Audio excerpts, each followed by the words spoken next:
धिटाच्या हृदयाला दरारून घाम फुटावा अशी ती एक भयानक रात्र होती।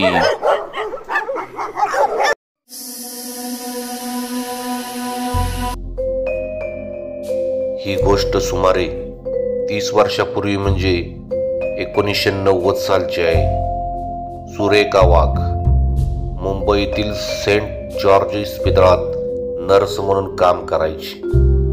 राहायला ठाण्यात। घरी ती आणि आई दोघीच असायच्या। सुरेखाची त्यावेळेला दुपारची पाळी म्हणजे 3 ते 9:30 अशी शिफ्ट होती। शिफ्ट संपल्यावर विटीवरून गाडी पकडून ठाण्याला जायची। कधी कधी उशीर व्हायचा। त्या दिवशी शनिवार होता। आई अक्कलकोट स्वामीच्या तीर्थयात्रेला गेली होती। ती सोमवारी पहाटे परत येणार होती। रविवारला सुट्टी होती म्हणून आराम। सोमवारी मात्र सकाळी 6:30ला एक महत्वाची शस्त्रक्रिया होती म्हणून सुरेखाला वेळेवर पोचायचं होतं। शनिवारचा दिवस खूपच गडबडीत गेला। त्यात दुसरी नर्स न आल्यानं सुरेखाला ओव्हरटाईम करावा लागला। काम संपता संपता रात्रीचे 12 वाजून गेले। शेवटची ट्रेन 12:30ची ती पकडायला हवी होती। घाईघाईत कपडे बदलून सुरेखा झपाझप विटीकडे जाऊ लागली। स्टेशनवर पोचताच बघते तर सगळीकडे सामसूम होती। शी गेली वाटतं गाडी असा विचार करून ती फलाटवर बसून पुढच्या गाडीची वाट बघत होती। पण पुढच्या गाडीचा फलक अजून लागायचा होता। बघता बघता तिची डुलकी लागली। अचानक गाडीच्या येण्याच्या आवाजाने ती जागी झाली। बघते तर ठाणे असा फलक लागला होता। अरे वा, बहुतेक एखादी स्पेशल गाडी असावी असं म्हणून ती पुढवून गाडीत चढली। डब्यात कुणीच नव्हतं। खिडकी शेजारी बसून तिनं हुश्य केलं। आता जवळजवळ 1 तास आरामात काढूया असं म्हणून तिनं पर्समधलं पुस्तक काढलं। 5-10 मिनिटं झाली तरी गाडी हालेना म्हणून तिने बाहेर डोकावून बघितलं तर सगळीकडे भयान शांतता होती। जरा विचित्र वाटत होतं। पूर्ण फलाटावर कुणीच नव्हतं आणि तेवढ्यात गाडी सुरू झाली। हळूहळू गाडीने वेग घेतला। नेहमीची परिचित स्थानके दिसू लागली।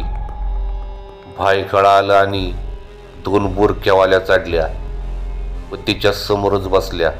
चला, कुणीतरी हाय बरोबर असं मनाशी म्हणून तिनं पुस्तकात डोकं खुपसलं। बुरखेवाल्या आपापसात काहीतरी कुजबजत होत्या। बुरख्यामधली स्त्री दिसत नव्हती पण त्यांचा आवाज आपण कुठंतरी ऐकलाय असं सुरेखाला वाटू लागलं। काहीतरी बोलायचं म्हणून तिने विचारले, आप कहाँ जाने वाले हो? हम कुर्ला उतरने वाले। तुम शायद ठाणा जाने वाली हो? एकीचा एकदम खोलवरून आवाज यावा तसा आला। जी हा, असे सुरेखा म्हणाली। व त्यांना कसं काय कळालं बाबा असा विचार तिच्या मनात आला। स्थानकामागून स्थानकात जात होती। सगळे फलाट रिकामे आणि कोणीच चढत पण नव्हतं। एवढ्यात दादर आलं आणि 5-6 बायका चढल्या। त्यातली एक वयस्कर बाई समोरच येऊन बसली। तिच्याकडे निरखून पाहताच ती ओळख पटली। तिनं हसून बघितलं। जोशी काकू ना तुम्ही इथे कशा काय? याच जोशीबाईंचं सोमवारी ऑपरेशन होतं। अगं माझ्या मुलीला भेटायला भांडुपला जात आहे पण डॉक्टरांनी परवानगी दिली। मला कसली परवानगी लागते?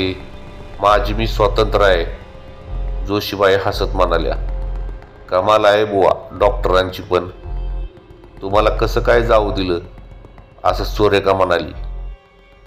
जोशीबाई नंतर त्यांच्याच तंद्रीत होत्या। सुरेखाने नंतर आजूबाजूला नजर टाकली तर त्यातील काही बायका तिला ओळखीच्या वाटल्या। त्यांनी पण हसून तिच्याकडे बघितलं। सुरेखा बुचकुळ्यात पडली। या डब्यातली बहुतेक बायका आपल्या हॉस्पिटलमध्ये येऊन गेल्या आहेत असे तिला वाटलं. पुरला आलं तसं बुरक्यातल्या लगबगीनं उठून उतारल्या. जोशीबाई कुठले तरी मराठी जुने गाणे स्वतःशीच गुणगुणत होत्या. मध्येच उठून दुसरीकडे बसलेल्या बायकांशी काहीतरी बोलून परत येऊन बसल्या. दुसऱ्या बायकांचा कंपू काहीतरी हास्यविनोद करत होता. सुरेखा थोडी हरवल्यासारखी बसून या सगळ्या घडणाऱ्या घटनाचा संबंध काय आहे का असा उगाचच विचार करत होती. जोशीबाईंना झोप लागली व त्या चक्क घोरू लागल्या. भांडूप आलं पण जोशीबाई काही उठल्या नाहीत. आता त्यांना उठवावं का अशा विचारात असताना गाडी सुरू झाली. तेवढ्यात लगबगीने उठून जोशीबाईंनी सराईतासारखे फलाटावर उडी मारली व गाडी बरोबर धावत येऊन सुरेखाला हात केला आणि मी बरे आहे अशी खूण केली. जोशीबाईंच्या या वागण्यानं सुरेखाला हसूच आलं. मुलुंड आल्यावर तो कंपू येऊ गोंधळ करत उतरून गेला.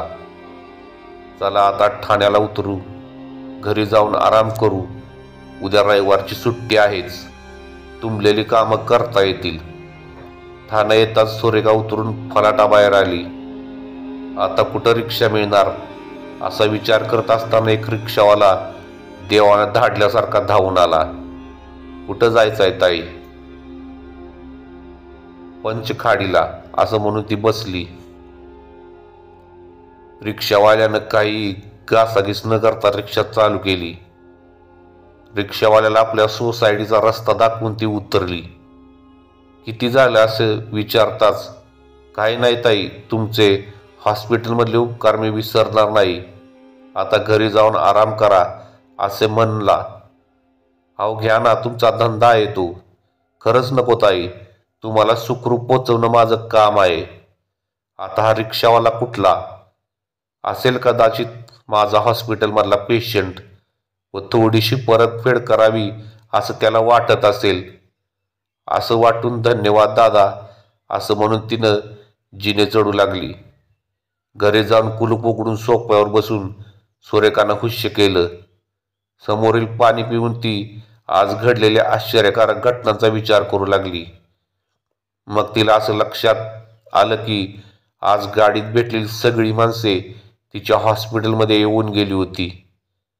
काही बायका तर छे, असं शक्य नाही, उगाच मनाचे खेळ असे म्हणून आंघोळ करून ती गाढ झोपी गेली. सुरेखाला बराच वेळ झोप लागली असावी. दारावरची बेल कोणतरी बराच वेळ वाजवत आहे असं तिला वाटलं. अगं सुरेखा, उठतेस का? मी आई आले, बाहेरून आवाज आला. अरे आई चुकून रविवारीच परत आली की काय असं म्हणून सुरेखानं घड्याळात बघितलं तर 4 वाजले होते. धडपडत जाऊन तिनं दार उघडलं. अगं आई, आदल्या दिवशी यायचं तर कळवायचं नाही का? अगं काय म्हणतेस? मी वेळेवर आले, आज सोमवार आहे. अरे देवा, मी काय 24 तास झोपले की काय?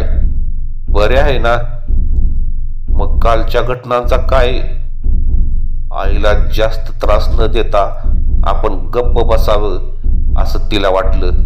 अगं स्वामींचा प्रसाद व अंगारा आणला आहे तो न विसरता घे असं आई म्हणाली. हो ग आई, मी घेते सगळं, चल. आई तो आराम कर, मला ड्युटीवर जायचं आहे असं म्हणून सुरेखानं सकाळची काम आटपून स्टेशनवर गाडी पकडली. रोजचीच गर्दी, त्याच बायका आणि ओळखीच्या काही अनोळखी, पण सुरेखाचं लक्ष कशातही नव्हतं. काहीतरी वेगळंच वाटत होतं. तंद्रीतच तिनं विटी गाठलं व झपाझप हॉस्पिटलमध्ये पोचली. कपडे बदलून ती लगबगीनं डॉक्टर देसाईंना भेटली व जोशीबाईंच्या ऑपरेशनच्या तयारीचं काय असं विचारलं. अरे सुरेखा, तुला माहीत नाही? जोशीबाई रविवारी पहाटेच गेल्या. त्यांच्या मुलीनं सगळं केलं. सुरेखाला आता चक्कर यायची बाकी होती, पण एवढे बोलून तिनं जीभ चावली.